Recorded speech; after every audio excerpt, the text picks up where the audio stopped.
Hello everyone, I'm Laura McIntosh and this is Bringing It Home. Now we are the best in fresh. We find the hottest chefs, we travel to the best locations, and we will dazzle you with mouth-watering recipes and bring it all home to you.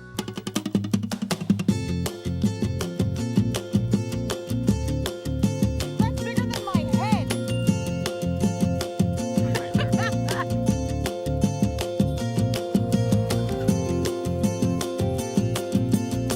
Have an oyster. Here's to California.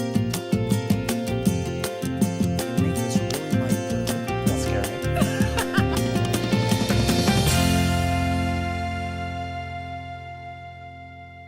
Today on Bringing It Home, I'm going to talk all about figs. Are they your favorite? They're my mom, so we had to do a show on figs. Whether they're dry or fresh, you can cook with them, and why wouldn't you? They are so good for you, and they're delicious in recipes. To show me how to do that so that you can do it at home, I've invited a dear friend of mine and a wonderful chef, Chef Robert Del Grande, all the way from Texas. So you can bet the recipes are gonna be big. Want to know where figs come from nice and fresh? I'm gonna take you out to the field to meet the farmer. We've got great recipes, a great chef, great farming, all that and a whole lot more today on Bringing It Home.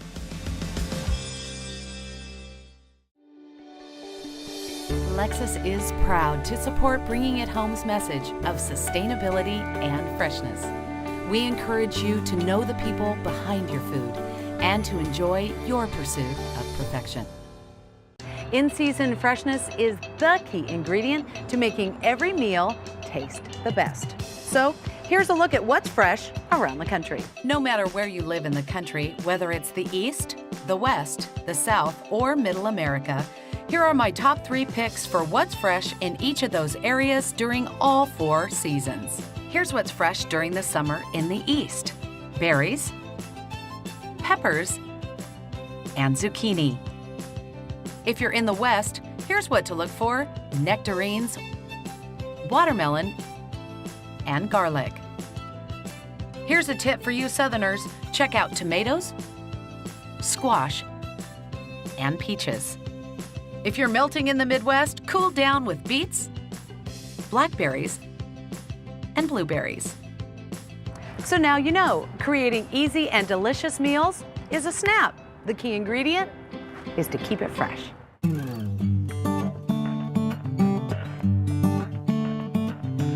Well, I don't know about you, but I'm hungry. How about creating some fantastic recipes? They're easy, remember, and we've got a great chef sharing them with us. Let's go start cooking it up. My name is Robert Del Grande.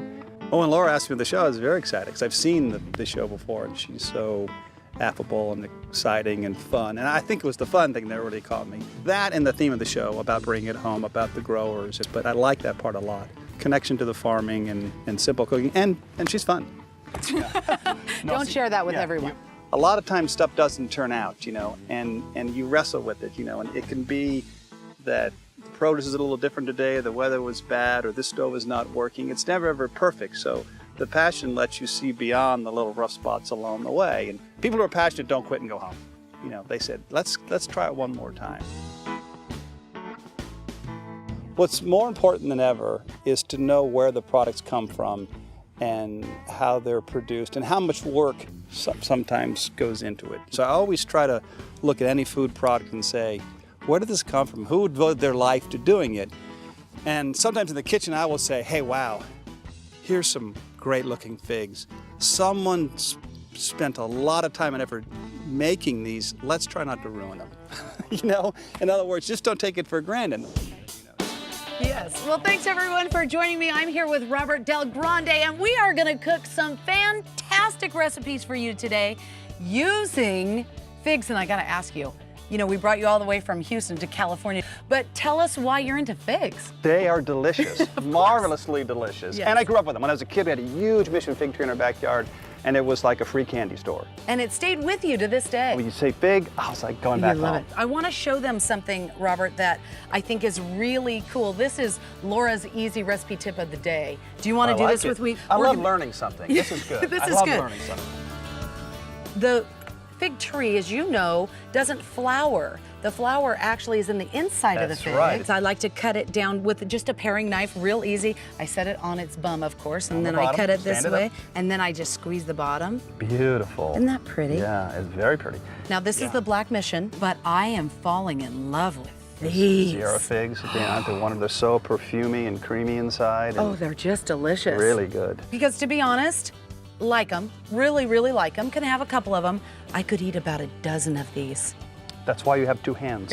Yeah, you could go either way, one or the other. So there's one thing that's equal to a fresh fig, and that's a dried fig. Aha. These are dried mission figs, Okay. and they're just as wonderful. Instead of that creamy texture, to get that kind of chewy, wonderful texture.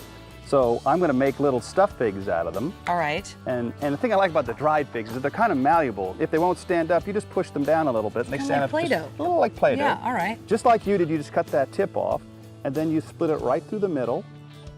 Now watch this. So now we have the two halves, as you can see, open and close. And Yes. then another opportunity to put something in there. See, you just see every step of the way. A little I bit of love flavor. that. So I call the fig is like the base flavor, right? Okay. That's kind of that chewy, meaty, slightly sweet one. And then here's some wonderful bacon. Bacon. Who doesn't love bacon? Who doesn't love bacon? So you can put a little piece of bacon on top of the fig. And they say the three things that go great with figs are prosciutto, ham, and cheese. Yes, because they're a little bit salty, Yes. and against the sweet, it just balances it out. And then if you want, Oh, we want. yeah, you bring a little bit of jalapeno to it, put on top of that. Now you have the sweet and the smoky and the spicy, more and more savory. Very nice. Yes, and you already mentioned the cheese. This is one of my favorites. This is Fontina cheese, Oh, yes. which when it melts, it's so creamy.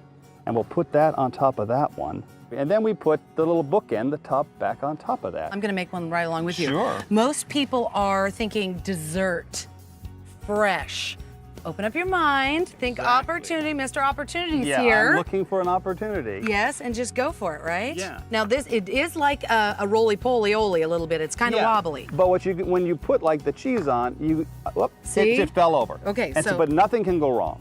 You just press it down a little bit. Again, the Play-Doh And idea. so Okay. you just kind of flatten it just a little bit and push down, ta-da, and just put them in a pan. Okay. And then we're gonna pop them in the oven for 5 minutes. And that cheese is gonna melt around the outside. It's gonna be wonderful. What are we calling this? A fig melt? Yeah, fig melt. Well, that would work. Fig melt. I was calling it fig flammeado from the Spanish for flamed fig. Very You make nice. cheeses that way, so flammeado cheese, it melts, We're going to show you what these figs look like when they're melted and look beautiful. They're so gorgeous. We already have some actually cooking in the oven pull 'em right out. now. Oh, look at Yeah. that. And if one falls over, it's not a problem. You just kind of put it back up there. Nothing can go wrong. You Just said put that it earlier. right back in place. And then we're going to put them out and just put them on that platter. Yeah, so then you can have some fun with some skewers. So you just kind of put a skewer through it. And You look skewer it. Oh, isn't that Yeah, cute? that's And darling. then they'll stand up right there on the platter. You just see how when you pass them around everybody, they can just pick them up. I'm going to try this one. Yeah, they all work. How's that? You could find the right little skewer for every season. How'd we do? There you go, perfect. Okay. Yeah, there's nothing to it. All right, see, nothing there's can nothing really to go it. wrong. Nothing can go wrong. Mr. Opportunity.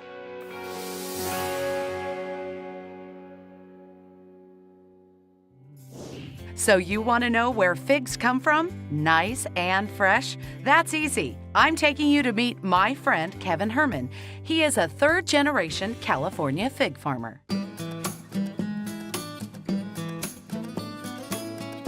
I promised you the farmer, and here he is, Kevin Herman. Now, I know most of you may have a fig tree in your backyard, but this is, how many figs do you have here? About 6,000 trees. So let's talk a little bit about the variety that we have here today. What is this? This is a black mission fig tree. Okay. And it's the black skin fig discovered or brought here by the missions. Yes. Figs actually were planted in Fresno in what, 1885? About. I know you're always cultivating new varieties of figs. One is really good that we're not allowed to talk about, but I know they're out there. Yeah, no, it's a lot of fun. We're always trying to meet consumer demands. Right. They want sweet tasting figs and they want figs that have a good shelf life, and we got some new varieties that are in the pipeline, so to speak, that we're really excited about. You, day in and day out, have obstacles to overcome. Give us a few examples of some of those. Sure. Well, the weather is the first and foremost. It's supposed to be cooler today than what it is, and it's really hot out here in the sun. and it's difficult to predict when things are going to get ripe. I know that you have to pick figs off the tree ripe, but not too ripe, but you have to let them ripen on the tree to get their sugar. That's right. And then you have to harvest them. So there's a really timing issue kind of thing going on. Yeah, this ranch is going to be harvested for about 45 days, every day. 7 days a week we have people out here because yesterday was not ripe enough. Today is just the right ripeness, and tomorrow is overripe. You are making sure that this land is here today and tomorrow and for, well, how many generations are you, Kevin? I'm the third generation, and hopefully there'll be a fourth. Your son? Yes. Or daughter? Or daughter. Hey, That's your daughter right. can do it, absolutely. What's your favorite thing on the grill? Figs. Gotta have figs. Oh, good answer. And then? Then probably fish. Probably fish. Yeah. Fish and figs. Yeah. All right, if you want to know more about farming, check out our website, bringingithome.com. But when you eat that fig, think of Kevin. He's making it for you. What instrument do you play? Guitar. Hi, guitarist. Hi, everyone. We are back. We're cooking, but we're actually strumming right along, aren't we? Yeah. You're in a We're band. strumming right along. Yeah, I'm In a going to tell band. everybody you're Yeah. in a band. Where do you jam? You know, usually in Houston or in Dallas. So you have to do this favor for me. Sure. On the website, when you're performing, I want to know where you are and when you're performing. Sometimes it's at my house, but come on over. Oh, we're coming. Yeah, come on Forget- over. why not? why should Yeah. that stop us? Yeah. Because this recipe isn't going to stop us. And what's fun about this next recipe, and you're going to love, is that we're using some different type of poultry. Exactly. You're going to show us how to use quail, Right. duck, chicken. Easy. You can pick your favorite. Tell us about the recipe. Going back to figs, which we tend to see as sort of sweet and a little Yeah, chewy. yeah. If you combine them, I love this combination of sage and figs. You get this very savory flavor, almost a little bit more sort of like a wild game kind of Oh, flavor. nice. Yeah, it's really, and really then good. with the sweetness from the figs. together, you get this great You're combination. good, Yeah, you're yeah. good. You've already skewered one for me, so I can just do a match the skewer. And you're gonna do a quail. I'm gonna do a quail. Are you using a whole fig?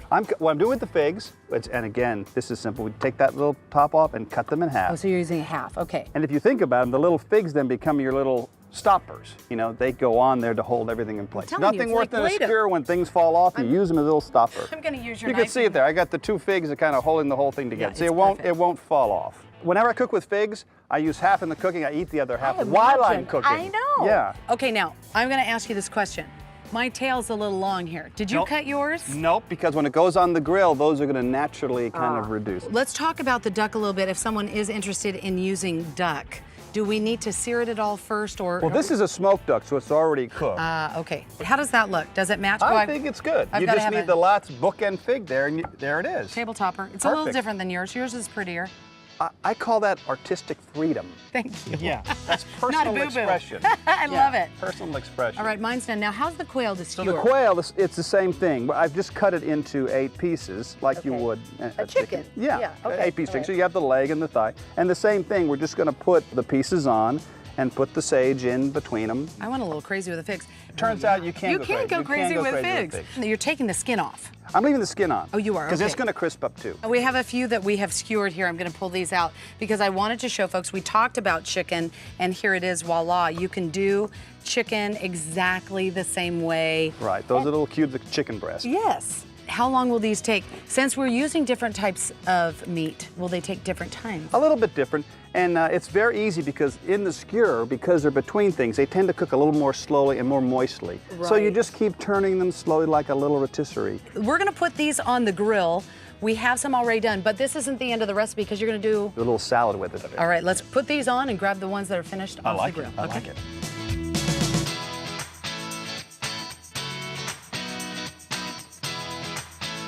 All right, I'm gonna head over and make the salad. We'll finish this dish. All right, I'm grabbing the quail. These look perfect, by the way. They look perfect because we made them. Of course, That's why and they there's look- no wrong. I like that. So I'm making just a little salad. These are kind of winter greens. This is a little frisee, Yes. watercress, Belgian endive. But like I always say, when the word says salad, you buy what's fresh and what's best and what you A see. little bit of spinach this time Yeah, a of year little too. bit of Just a spinach, little whatever cabbage you if you want. find. Yeah, no. I love it. And then we're gonna put a little bit of vinaigrette. This is kind of just a standard light red wine mustard vinaigrette. Oh, Just enough good, to kind okay. of coat the greens. So we'll put a little bit of this on the back side of the plate. This is what I find so fun is the artistry of what you guys do.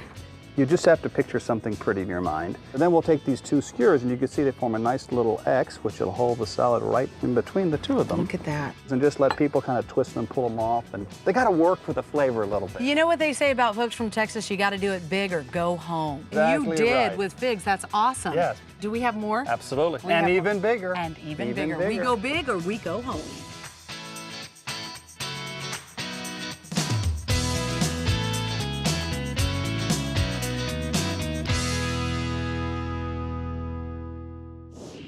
How many of you knew that the Spaniards introduced mission figs to the California territory in the early 16th century? People love that. All right, everyone, thanks for joining us back. So here's the secret to cooking. Having fun. Having fun. Yeah. That's the ticket. Now, there are over, what, a couple hundred varieties of figs. Yes. And there are some new ones, and catch them if you can, but sooner rather than later, they'll be available. Yeah, But those are brand new. quite a name for it. That's still Oh. secret, but look at that. Is that unbelievable? The taste is like a raspberry. You can't say the name, that's top secret. It right? is It's top secret. You're gonna have to You'll kill me. I wait. can't say it. But Yeah. look at the colors. Isn't that gorgeous? Unbelievable. So these are the things that the farmers are doing. They're cultivating some of those old heirloom varieties that are out there. A great combination. Tastes good and pretty. Oh, Yes. Now you said something about go big or go home, or did I say that? You said it, I and said then it. I said I would go bigger. Yeah. And bigger is here. Yeah. What are we doing? Guess what? Not a steak, because you can get little steaks. We're going to do a big one. Now, set the trend for the steak. Instead of buying two steaks, you buy a big, thick one. It's almost like a roast, and then we're going to slowly grill it and carve it at the end. It's and then we're beautiful. going to pair it with figs, again making them more savory. Savory. You eat a dried fig, it tastes like a fig Newton. If you then put some black pepper on it, it comes off as being very meaty. Completely changed Like the prime entire. rib. Yeah, Like it's prime rib. unbelievable. Unbelievable. I would have never done that. Thanks. It could have been an accident, but no, it just spilled. And it, See, this is why it's so important to, you got to have a guy, we got a guy now, to kind of explain how all of these flavors go with you, because truly, I would have never put pepper on a fig, and it's fantastic. Yeah. All right, how are we going to cook this up? So I like beef fairly simple. I'm just coated with a little bit of olive oil. And then it's great to salt beef right before you cook it.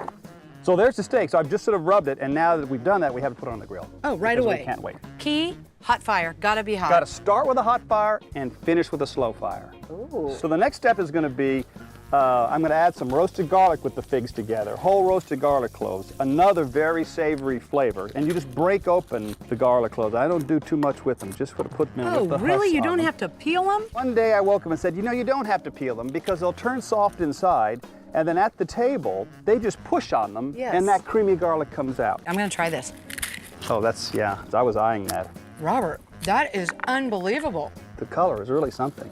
You guys are gonna love that. You better ask for it. It's fantastic. And then we're gonna put these figs inside. So we have those just lightly coated with olive oil. Then we're gonna put that black pepper on it. This goes in the oven. You can roast in the oven. that's it. Just like 20 minutes, and it's nothing can go wrong, really. These are finished. I'm gonna check the steak. Okay.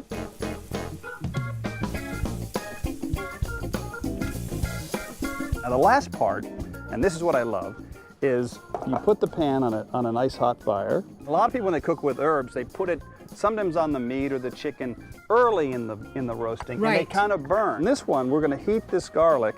I call and it olive oil. herbaceous. Herbaceous. Do you like yeah. that? That's my made up word. It's herbaceous. It's a real word, I think. Well, you have the PhD. You need to tell me. I just have a dictionary. Yeah. I just look those things up every once in a Hey, while. there's an app for that. When that olive oil gets hot, and you can see it's starting to crackle there. Yeah. You then add these thyme branches in, and just kind of toss them with it. Those herbs kind of start to pop. They turn bright I was green. just gonna say they turn a beautiful green. So that's done. Oh, that's all it takes. Let's check the steak. What do you think? Can we take it off? Sure. It's a big steak, so you really got to get a hold It of is it. a Let me big give you a steak. hand there. Now you've taken it off the plate. Yes, we do that big steak, and then I like to carve it so you can just fan it out and bring it in a platter to the table. Great. Then you just come with this, and you can even tilt it right out of the skillet. You let everything tumble over the top. I'm not That's fussy. great. And then for the finishing touch, if you like, because sometimes to brighten it, I just added kind of an Italian style, really. You Oh, can I like appreciate it. I think you can appreciate that. A Very little Italian- good. A little bit of lemon. Remember, the trendsetter, Mr. Opportunity, showed us another one that's easy to do. It's on our website, bringingithome.com. You think we're done? We aren't. We got another one to do, don't we? One more. Yeah. Yeah. I mean, that is great. Isn't that great? Yeah. Beautiful.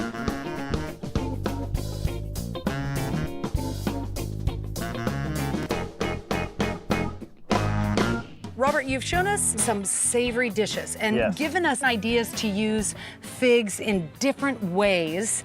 This dish, however, I know for those diehard fig lovers out there are going to love this sweet. And a day should never end without dessert. Well, you know what they say, if it's not broke, Don't fix it. there you go. Yeah. So you got to make something sweet out of figs. They're a dessert on their own, really, when you eat them. But a good little fig cake like this is really wonderful. I'm going to jump in here with you.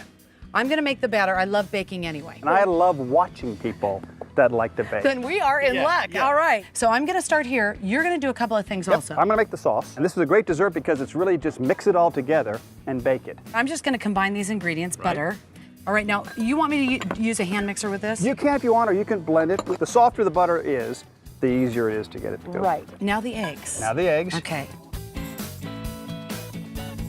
I can always tell a dessert that was made by somebody in a bad mood.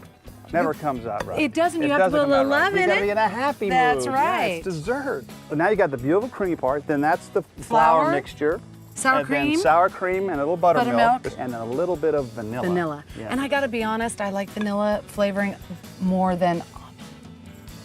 Yeah, I'm not a big almond lover flavor. I like the vanilla. I like everything. Oh, well, that's Yeah, not my a bad problem to Yeah, have. I like everything. Well, I'm gonna make this caramel sauce. All it is very simple. It's a little butter into a pan, a little bit of brown sugar, maple syrup, and this sort of ameliorates the taste of the brown sugar. And What I did think you say? it's a good word, isn't it? Yeah. Ameliorates? Nice. Yeah, I have a dictionary. Yeah. So we add that, and then put a little bit of salt, and then fennel seeds. This is gonna give that caramel sauce this delicate perfume. Buttermilk. Go in. Buttermilk going in. Yeah. I would bake any day over cooking. Can I say that? I think you can. I can, I Yes, did. I think you did, yeah. It's been said. It's been said. I'm gonna put a little bit of lemon juice, just a little tartness to it. Right. And here's the batter that I had made earlier. Okay. We'll put a little piece of paper on the bottom. So then we have these little cubes of the Calamirna figs. One of the top 5. You don't have to place them one by one. We just don't want to fuss too much over No it. Not fussing, too much no fussing. fussing. Here's a little bit of lemon zest. I'll show you a neat trick.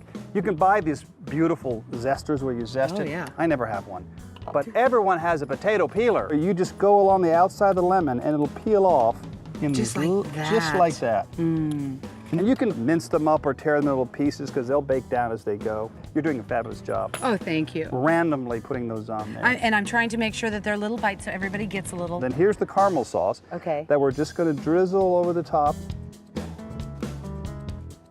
And when we put this in the oven and bake it, the caramel's slowly going to sink into the cake a little bit, and the cake is going to rise into the caramel. This goes in the oven. I would imagine, am I going to say 350? Is that right? 350 is a good number. Okay. Yep. And it's about, between 30, 40 minutes or so. The cake will puff up, and you use that age-old grandma, does the skewer come out clean? Oh, yes, know, I yeah, like you that. just- All right, let's put this in the Okay, oven. put I that in think the we oven. have one. I'm going to clean up the mess while you Okay. grab the one.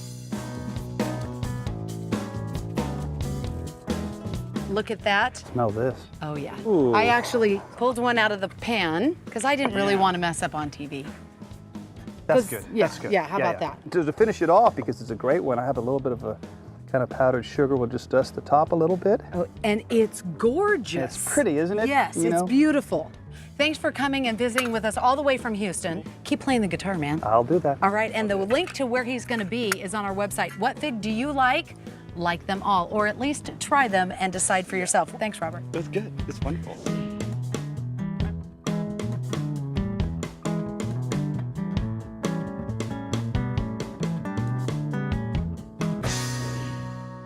Well, thanks everyone for joining me today on Bringing It Home. I certainly hope you've enjoyed the recipes, Chef Robert Del Grande, and of course, you have to know the farmer. And until next week, you know what to do. Keep it nice and fresh.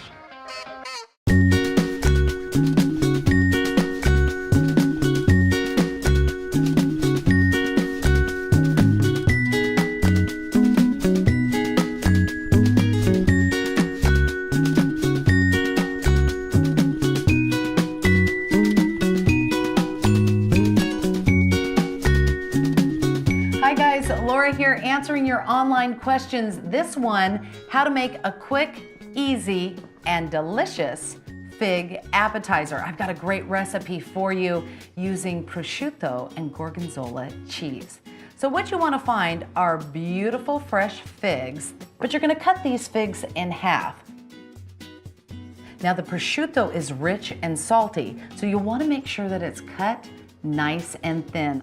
You're going to wrap each of the fig halves with the prosciutto. Then you're going to top this with about a half a teaspoon of beautiful gorgonzola cheese. Top with a walnut, of which my family grows, so I love using them. And then I drizzle a little bit of honey over the entire tray. And that's it. You have a quick and easy fig appetizer platter that tastes great and anyone will love. Enjoy.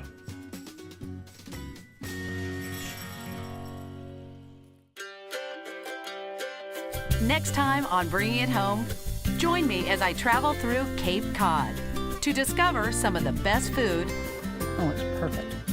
and people the Atlantic coast has to offer. We're going to learn everything from how to shoot an oyster to how a cranberry bog is harvested.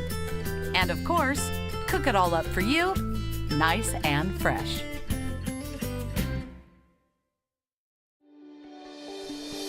Lexus is proud to support Bringing It Home's message of sustainability and freshness. We encourage you to know the people behind your food and to enjoy your pursuit of perfection.